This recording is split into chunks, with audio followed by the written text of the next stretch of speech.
guys, Anna here. I told you I'll be back with more videos. Thank you to everybody who subscribed, commented, or liked my previous video. I really appreciate it. Your support means a lot to me. If you haven't subscribed yet, please do so for Billy.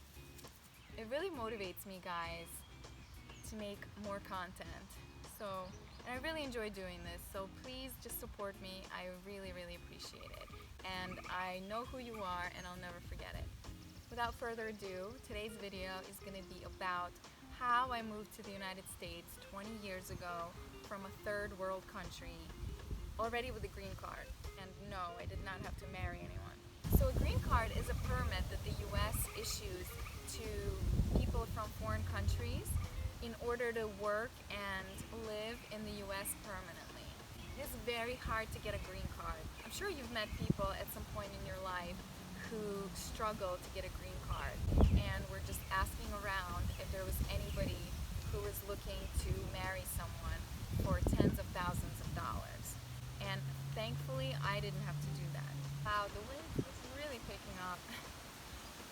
I hope you guys can still hear me. So I was born and grew up in Turkmenistan, which is a third world country. Turkmenistan used to be a part of USSR, and then when it fell apart in 1991, it became its own independent Muslim country. So when people ask me where I'm from, I just say Russia because they can't understand how I can be Russian but be from a Muslim country. I always hear, "Oh, you don't look Muslim," when I tell them where I'm from. And I'm not, I'm Russian. So here are a few interesting facts about Turkmenistan. About 80% or more of the country consists of desert. We have the Caspian Sea there. Our neighbors are Kazakhstan, Uzbekistan, Afghanistan, and Iran. The president there is a dictator. You guys seen the movie Dictator? Well, supposedly it was based on this president of Turkmenistan. He one day just decided he was going to be president for the rest of his life.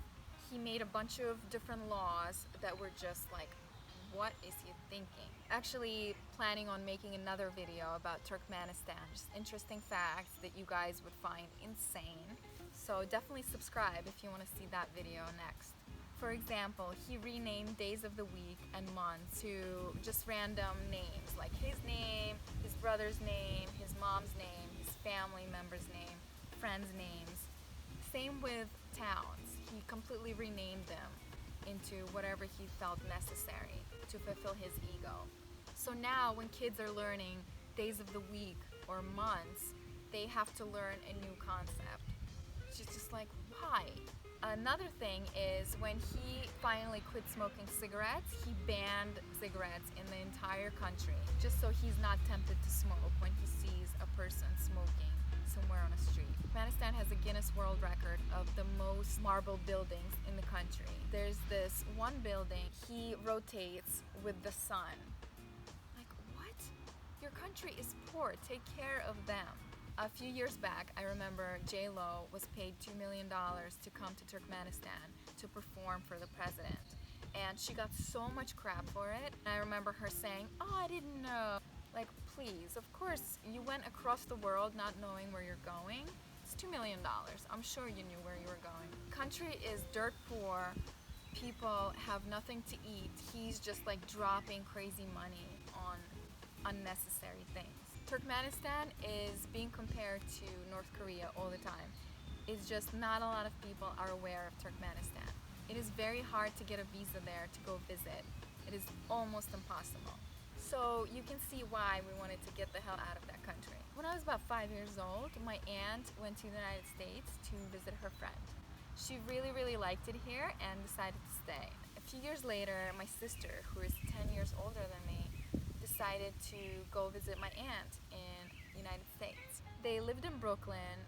I'm sure most of you know Brooklyn is in New York, and they have a lot of Russian people there. Basically, when people move from Russia, they move to Brooklyn because they know there's a big Russian community. Most people live there for decades and decades and still don't speak English to this day. Because why would you, I guess? You know, you're still surrounded by people who speak your language. Why would you have to force yourself to get out of your comfort zone and learn another language? Which I don't agree with, but hey, to each their own, right? But we all missed my sister very much, and of course we all wanted to reunite our family, but we knew that her coming back to Turkmenistan was not an option because there was no future for us there. A couple years later, we heard about this thing called the green card lottery. So the United States does this thing every year where you can fill out an application about yourself, include a passport photo of yourself, and send it off to the embassy.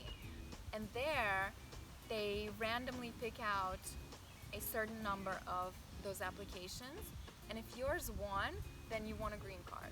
We figured, why not? We have nothing to lose, it's free, might as well try it. It's called the lottery because it's basically like winning the lottery. It's almost impossible to get it. So in order for the whole family to be able to move to the United States, only one family member needs to win the green card. We applied for my dad, my mom, and my sister in order to have a higher chance at winning. We sent it out and kind of forgot about it. And then a few months later, we get a letter in the mail saying, congratulations, you won the green card. And the best part is that my dad won, my mom won, and my sister. Everybody who applied has won the green card from our family. It was just mind-blowing for us. We were so shocked, but we kind of realized that it was meant to be. We were really meant to move to the United States. It was the universe telling us, this is your time. Get out of here. Before we could move to the United States, we still had one more step. We had to go to the embassy for an interview.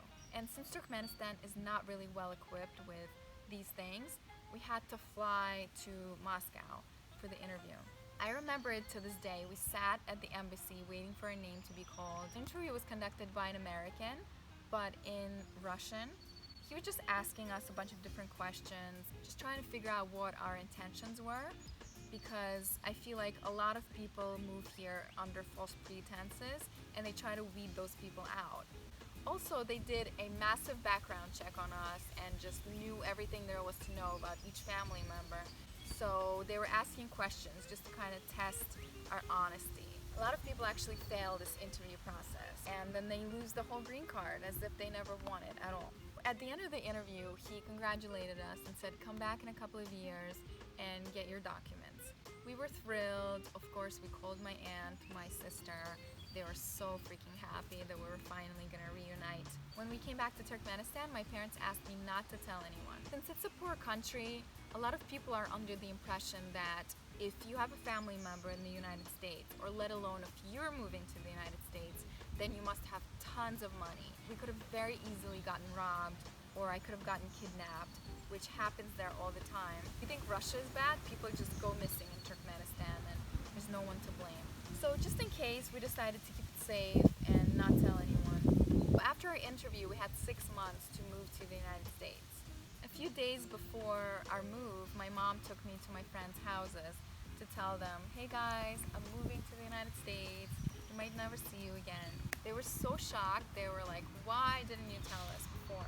We had to leave everything behind, all of our clothes, all of our stuff. We even had to leave our 7-year-old dog behind.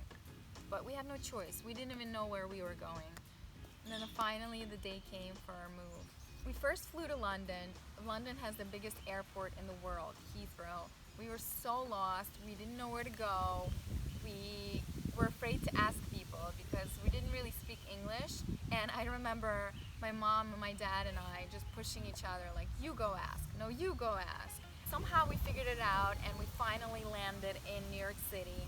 Even though my aunt still lived in New York City, my sister, a few days prior to our move, decided to rent an apartment in New Jersey, an hour away from New York. When we landed in New York, my aunt and my sister were waiting for us with a limo that they rented.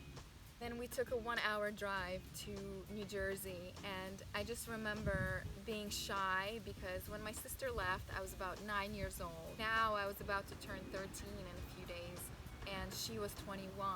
Before her move to the US, we really didn't have much in common, and we had a 10-year difference. So when I was 6 years old, she was 16. We had absolutely nothing in common.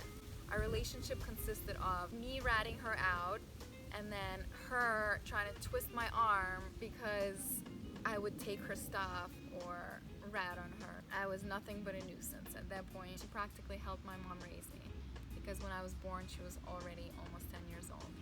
So I just remember being really shy in the limo. I was a teenager and I grew a lot, and she was 21, and we were just like looking at each other as if getting reacquainted again. We moved to the United States on June 7th, and 3 days later, on June 10th, I turned 13. Since my sister was the only one who spoke English at this point, she went to our local middle school to enroll me for the fall semester. When they looked at my transcript from Turkmenistan, they looked at the classes that I took there, and they said, oh, she should be going to high school, sophomore year of high school. And my sister said, no, no, no, she just moved here, she does not speak any English. Let her stay in 8th grade for a year, learn some English, adapt, and then she can move on to high school.